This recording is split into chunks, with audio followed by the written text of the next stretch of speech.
you're hearing this, help. Hi, my name doesn't matter.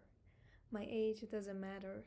My life, my education, my likes and hobbies, my loved ones, none of them matter to the Islamic Republic. What matters is that I have a voice that needs to be silenced. Living under oppression is not a new subject. Many people have lived in chains, in different forms and shapes of shackles.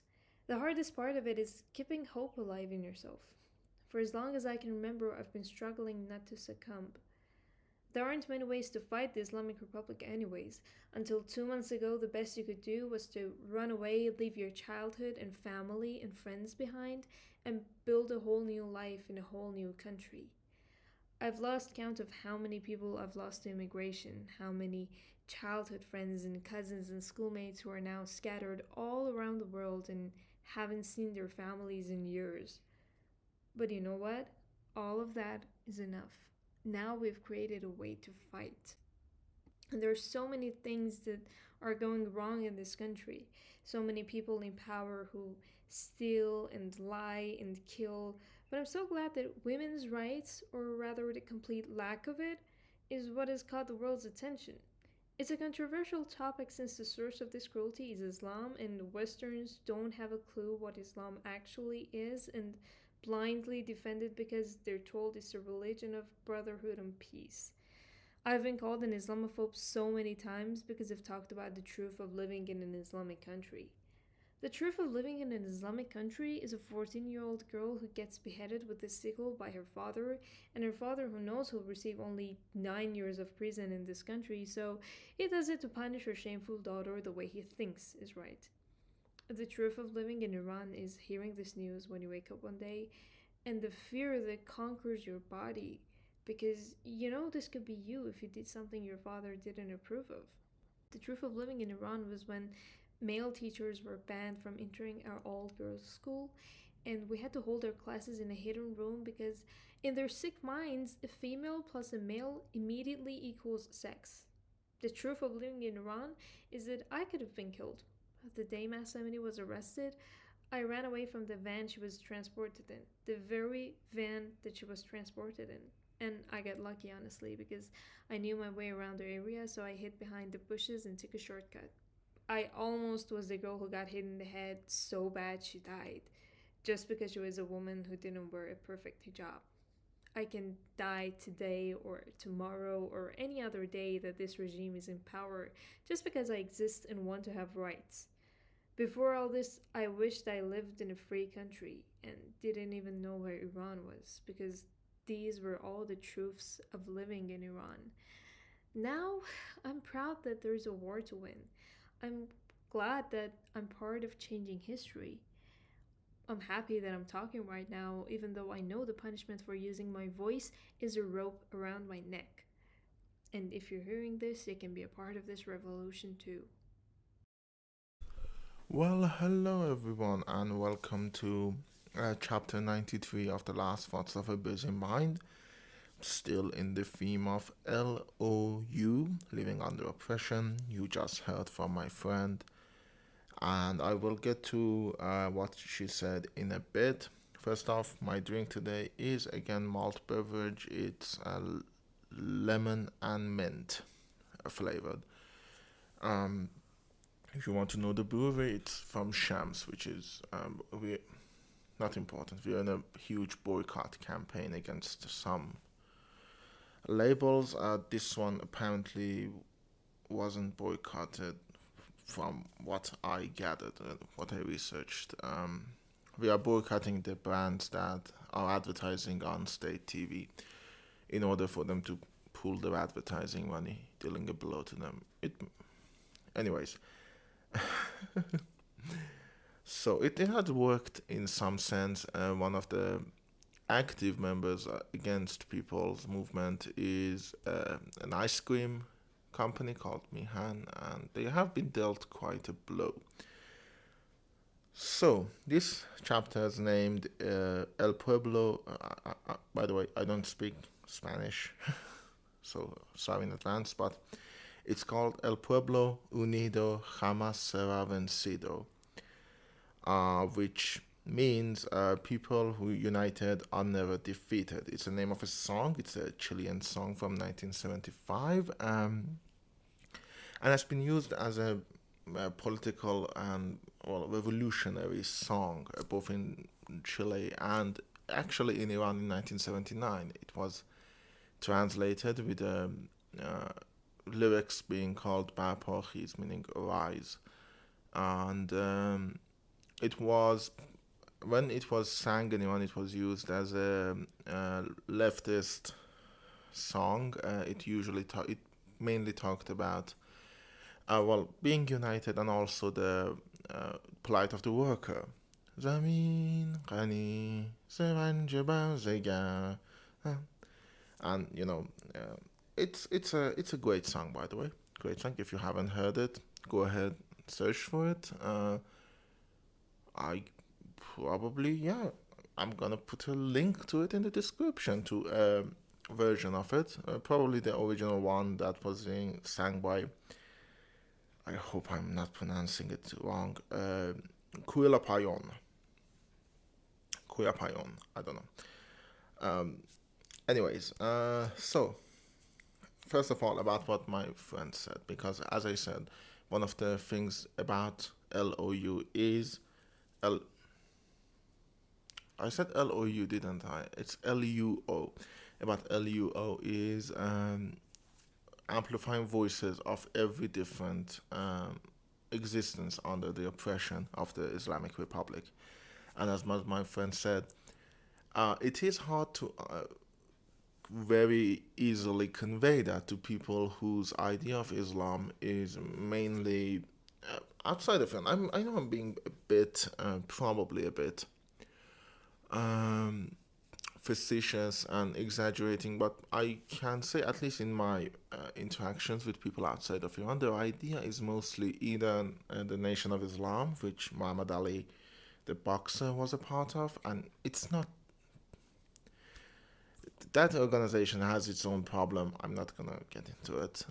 But the other thing is the active Islamophobia by people like Trump or stuff like that, and that is a problem. Don't get me wrong.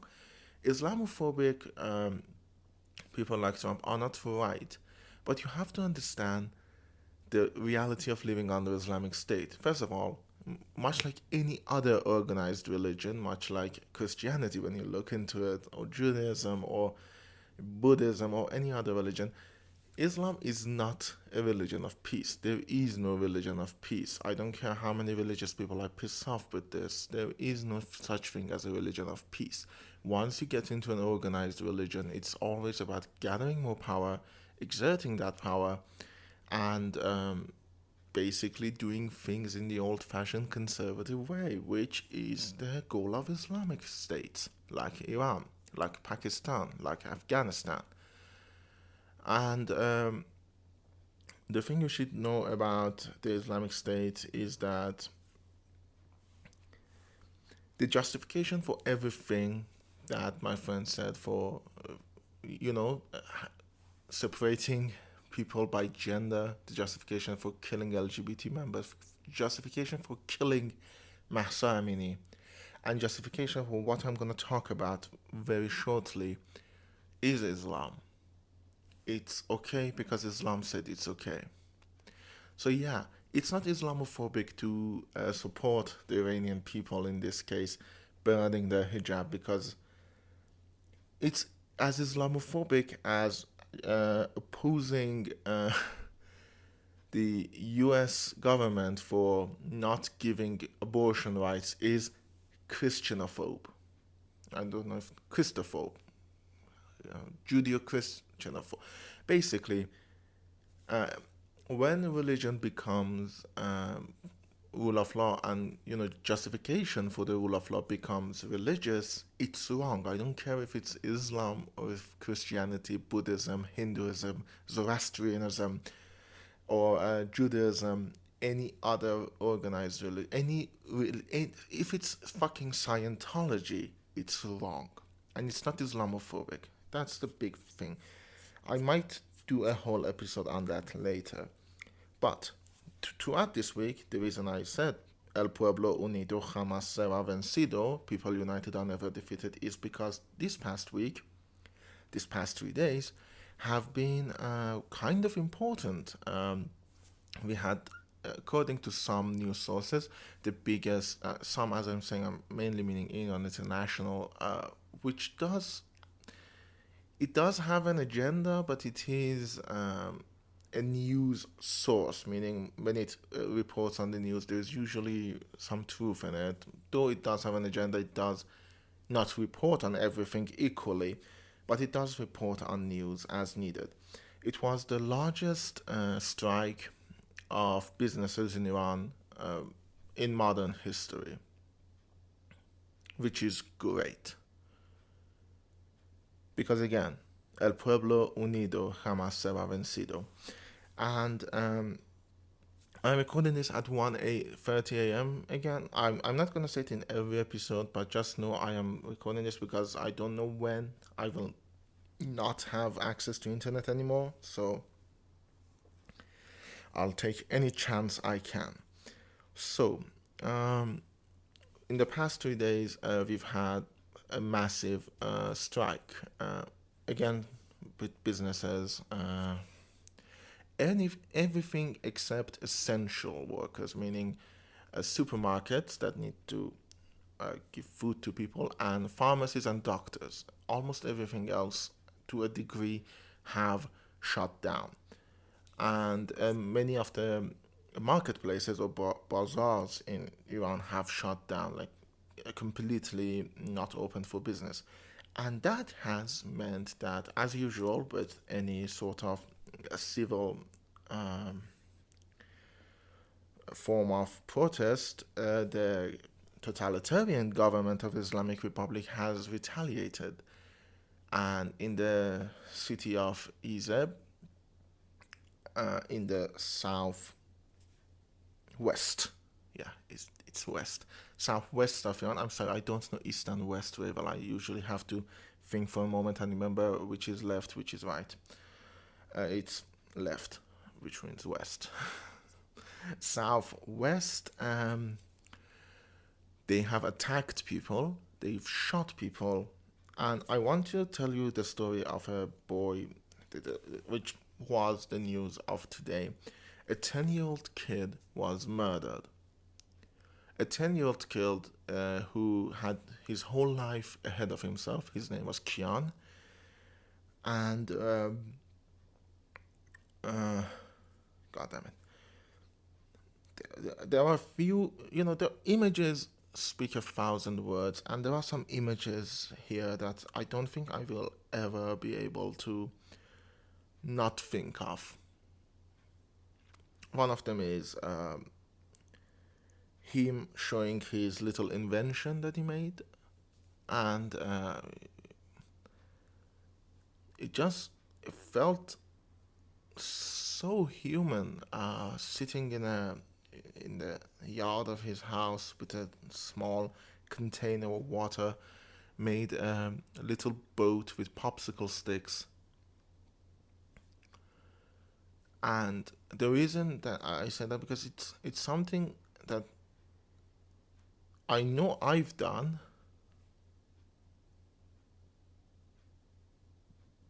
One of the things about this situation is the survivor's guilt. It's because people like him had their whole life ahead of themselves, and they're murdered. They're not martyrs, they're murdered. They are victims. Their murderers are still in power. And as long as they stay in power, they will not see 1 ounce of accountability. How much accountability did the killers of Mahsa Amini got? And that is the reason this whole movement started. Like, even on a symbolic level, the Islamic Republic is not ready to back down and just, punish them the same way people in US punished Derek Chauvin, the George Floyd guy, the guy that killed George Floyd. So even on a symbolic level, they're not willing to do that. And the killers of Kian, the killers of Mahsa, Nika, Sarina, all of Asra, Parmis, all of these people that I've talked about over and over again, they will not face an ounce of accountability. I'm sorry, I'm getting a little bit emotional. Another image is the Islamic Republic has a history, especially in the current movement, of stealing bodies, stealing corpses. Because they know that if the corpse remains in the family's hand, they will have a funeral, and that funeral might lead to more protests because it gives the people a place to gather. It will become a point of civil unification. So they steal them. They did it with the body of Nika Shakarami, and almost every account of people who are dead under their arms is of stolen bodies, of bodies that nobody knows where they are or where they are buried. So Kian's family didn't give up his body. They held on to his body and surrounded it with ice from their fridge and their freezers and the neighbors' freezers. Many of you who are listening to this probably know a 10-year-old or know a parent, and I want you to imagine losing your kid and not even having the peace of mind that his body is going to come back to you. Even in war situations, there's usually an accountability for the bodies. But here, you don't even know if your child is going to come back to you. So you held on to his corpse, keeping it cold, just so you can have a funeral for him.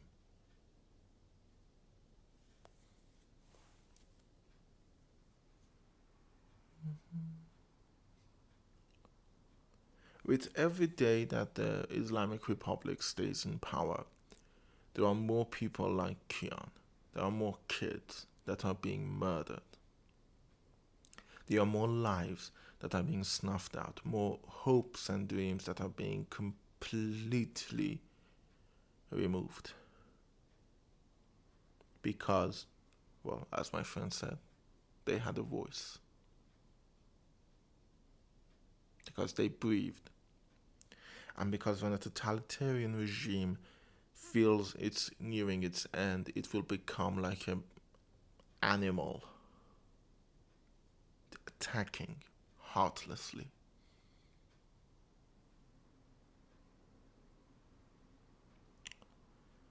I can't tell you how those images are burnt into my brain, how hard they have been burnt into my memory.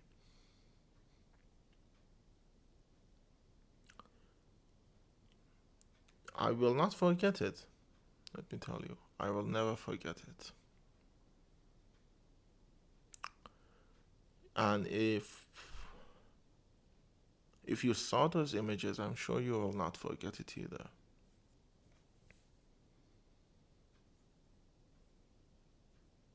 He was 10 years old. Nika and Sarina were 16. Mahsa was 22.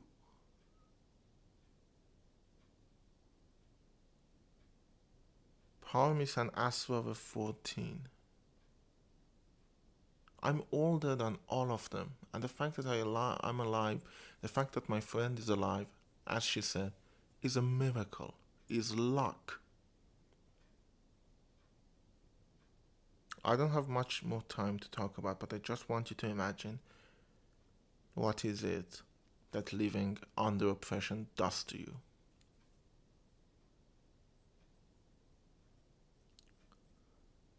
If you can imagine it, I'm sorry. But that is how we live. How are we surviving every day? I will see you next week, unless there is no internet left.